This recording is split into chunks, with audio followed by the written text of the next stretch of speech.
বলেছি। তারপর তোমার জামাই সে গাড়ি বুক করছে, আমাকে বলছে তুমি যাবে। আমি যদি একবার হ্যাঁ বলতাম তাহলে আমি সেদিন হসপিটালে, পরে আমাকে দেখে রেখে দিত।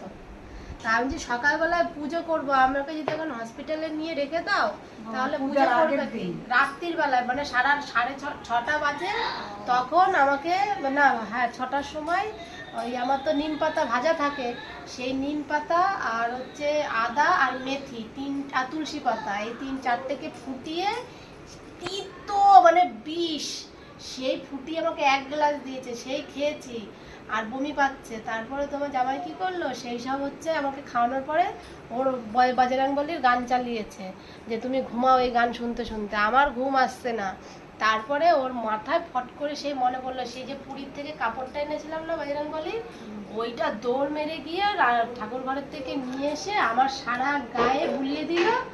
5 মিনিট গেল না, আমি যে কখন ঘুমিয়ে পড়েছি। ওই ছটফটা আলাদা। ও আচ্ছা, কাপড় বেশি বেশি না, ছেড়ে যাবে না, ছেড়ে যাবে না।